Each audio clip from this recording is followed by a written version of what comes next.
And I don't want to just freak out and start swearing. Yeah, same here. So let's try and do this without trying to sound like more experts than we actually are on this, but we did have some experience. So yeah, we're rolling. This one's about Cody here with Paul, G Media Creative Studio, creative services. Check it out on my website. The link's probably below. So we're talking about when you're in a band and you book that gig, and then your lead singer says, "Oh yeah, you're definitely going to get paid for this one," and you haven't actually confirmed anything, and neither has he, and nobody knows what's going on. And your other bandmates are booking time off work for this? Yeah, you book the day off work, and your other guy's got to pay the cell phone bill and stuff. So it's make sure that you know what your expectations are, and that they're clearly defined and clearly marked. Because we've got bit pretty hard on that. We went to this show one time, and they invited us out, and come out and audition. Maybe we'll want to play. And then we get there, and I guess they didn't really realize that we were a rock band, and they thought, maybe we were playing chamber music or something, because they asked us to turn it down. And when you're in a band and then they tell you to turn it down, that just causes a riot. Then you go over to the board and everything gets cranked. Yeah, well, we didn't turn it up, but we definitely couldn't turn it down because we were already playing it like indoor, in our library volume. But we were a rock band. I took a full kit. Yeah, we took a 412 full drum kit. We took everything. We took all our stuff that we play on, and it was it was what it was. But we didn't. I guess we didn't tell them, or they didn't tell us that they wanted us to bring us our acoustic guitars and our chamber music. Oh, that was also the time they told us to play 3 covers to every original. Yeah, and we had no covers by the time we were finished. Yeah, we had, and they wanted. That's something that I'd like to hear your thoughts on that. As a musician, as a band, what do you think? Where do you stand on the covers? Should you play any? Should you play only covers at first? I know there's mixed feelings. So Paul and I are definitely in the camp of we'd rather just write our own music and play that. But I can understand where the cover music's coming from. But anyways, that's a we should do a question. It's a question cover music thing. Yeah, it's a question. It's a question. We want some feedback on that one, so let us know. What were we talking about? We're talking about the gigs, and that was a side gig, and that was we didn't know they wanted a quiet acoustic cover band. They didn't say. They said they hired us, and we were going to interview to play, or we were basically playing to try to get that gig at the campsite to play. That was kind of not a festival. Oh, that was it was a festival. That woman that asked us to play the covers was from the festival out in Spence's Bridge. Oh, okay, yeah. And we didn't know they wanted quiet acoustic folk and cover music. We didn't. Wasn't stated, and that's my note here says make sure the deal is the deal.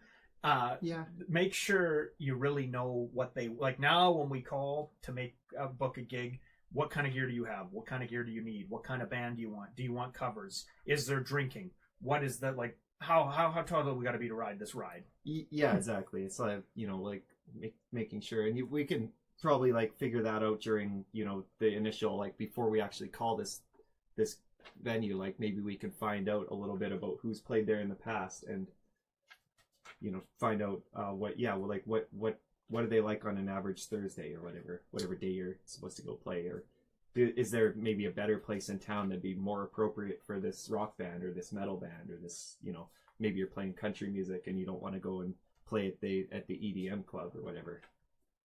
Yeah, you should. Actually, that's a good way of putting it. Is remember we went to the Iron Horse and we bought a beer and kind of scoped it out before, or we had played there once, but the next time we went and looked around. It might be a good idea if you're planning on booking a place, go there on a band night without your band and listen and look at the crowd. And if you get up there and you start playing classic rock and everybody's they're getting mad, probably not the place for your classic rock band. Yeah, for sure. Scope out the situation. Yeah, if you're local in the area. If not, at least look at their webpage and be like, okay, well, this is a dank and dirty bar. Maybe they'll want some rock music. They'll want rock music. Yeah, this looks like the kind of place we can smoke inside and not get thrown out. Yeah, I think. Yes, this will work for us. But expectations is what you said. And, being clear about, what do they expect from you, and Yeah. what do you expect to provide them, and make sure that, you've got at least an agreement, and you've at least talked to them, and it's not just email only, because definitely the actual conversation is going to help a lot too. And I can tell you this, every bar owner and everybody that buys music and runs everything to do with this, they don't know, I can guarantee they don't know that you have, 5,000 hours into your instrument and $5,000 into your gear, and that you're going out there with 30 grand to play a $200 show. And when you're like, yeah, can we get that $200? And they're like, well, I'm not seeing it. I mean, I sold $1,400 worth of drinks tonight. I can't possibly imagine giving you 200 for whatever that was. Yeah. They never seem like when you're hooking up your amp and pulling out your guitar and setting everything up, and they're like, oh, that's nice looking stuff, and you're like, yeah, no, I didn't eat for a month to have this. They never seem to understand, like, that's, your gear is free, you're free, and everything you're doing is on the grace of, like, we did play a show once for 2 beers, 3 burgers, 3 sets of fries. Remember that? And that was a good night. That was a good night, and I remember we were happy. We got dinner and but some beer. we knew we were playing for dinner. But they said first, like, we had just started. We didn't even have a drummer yet. Nope. And it was Paul on acoustic and me on acoustic, and one guy on vocals, and that was it. We definitely hammered home the expectations on that one. Yeah, we knew what we were getting. They knew what they were getting. I think we were opening for another band, wasn't that? We opened for Contraband. Contraband, yeah, they were local guys. They slayed it every time. Yeah, that was like no, it wasn't our first. We played the Kidney Walk. That was like our second gig as the folk rock band. Yeah, we were in our early 20s, and we were just figuring it out. So 2013, 2012? 2013, 2014. Yeah. So, anyways, that was it was a good time. But yeah, we've definitely been burned, and we'd like to, hopefully you can draw from our mistakes and not get burned as hard as we did. Yeah. A couple times. Oh, I thought this was a jam night. Yeah. Oh, I thought this was a jam night. I had that more than once, and that's not pleasant. So now I don't do jam nights anymore.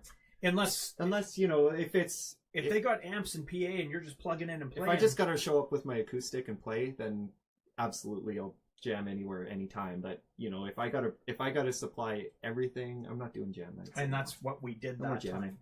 But like the Legion, we always jammed at the 100 Mile Legion, and they had a PA, they had mic stands, they had a kit. Like, unless bring drumsticks. Unless your intention is that I want to go to these jam nights, these open mics, to meet people. Yeah. And if that's your if that's what you're there for, then that's your expectation, and that's great, right? So. Yeah, I'm not saying don't do it, because I don't do it, but I don't.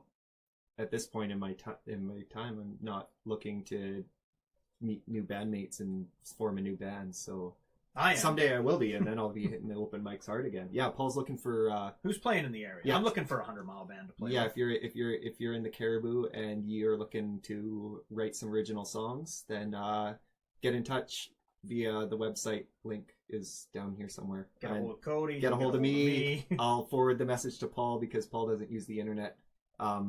It's scary. Yeah, it's scary, and they track your metadata. And there's cats all over it. There's too many cats.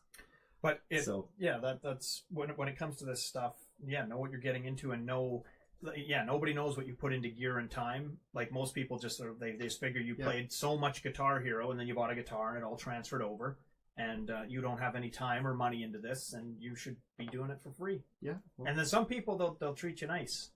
Yeah. Well, hopefully they like your music, and they want your band for what your band is. But you got to start somewhere too. So we maintained the shucks, mister, and let people walk all over us for probably 2 years. We played for far too long. I spent 10 years getting walked all over. Yeah, free shows, free gear. Free lessons, hooking things up, going out, and shucks, mister. I'll play in your band, and I'll produce your album too. And it's great. We ran some gigs. We ran big. We tried in this town to run big events, or not a big events, but make regular jams, and we were doing it all just because we loved it. And then what hurt is, if nothing would have came of it, that would have been fine. But then you do it, and then somebody's mad that you do it. Then you get mad, and like I think people started treating us nicer when we started being like, no, we don't go unless we're going to get paid. And aside like from our regular haunts, like the Legion was always good with us. We had to say no to a lot of gigs now, and now we don't have. Look at how many we've turned down. Yeah, well, maybe we've burned a few bridges. I don't know. Probably have, but I'm not honestly disappointed, because if somebody doesn't value the skill and energy that we put into it, and if they're just going to complain and tell us to turn it down, then why would we want to play there to begin with? That comes around to, it's funny that we're talking about this, because my first note for the expectations was, before you book the show, before you do anything, this note just says, make sure the band is ready. Oh yeah, absolutely. Do not book a big boy venue and get there and be like, my bass player's only been playing for 2 weeks. Yeah. Or we didn't tell anybody about this show and nobody showed up. We didn't tell anybody. We didn't promote it.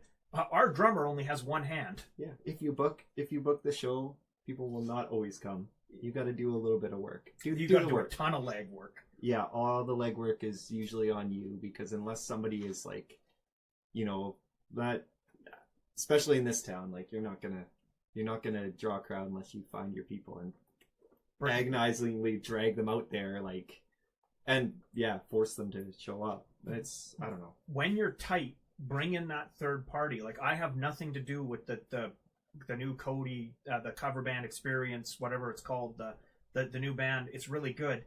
And I got nothing to do with them play-wise. And they brought me in to listen and write notes. And then that's too often when I was in the band, the way we signed off when we were ready. And we were like, we're ready. Paul can hit the drums most of the time in time. Wheeler knows where the E string is. Cody knows where chords are. And if we would have brought in a third person, or a third party, and they'd have listened, they'd be like, your drummer is not at the drum kit right now. Where is he? Yeah. He is outside drinking. That's going to be important. Yeah, and bring someone in to listen. Bring in your girlfriends, or bring in your buddies, and bring in your mom. Yeah, bring somebody in to listen. Yeah, somebody who's preferably non-biased person. Maybe your mom's not the best option. Get another set of ears, and then you'll know, like, your bass player's girlfriend. Yeah, it's usually an excellent judge of whether your band's good or not. Many bass player girlfriends have judged our band. That's gonna be that's gonna be the way I remember. Is the bass player's girlfriend said? Yeah, she said we were ready, so therefore we're ready. Therefore we're ready. Let's get after it. Yeah. All right. Thanks for watching. We're gonna sign off and hopefully see you again next time on the Paulcast. Comments for Cody and I. Yeah, remember that question we asked. Bye.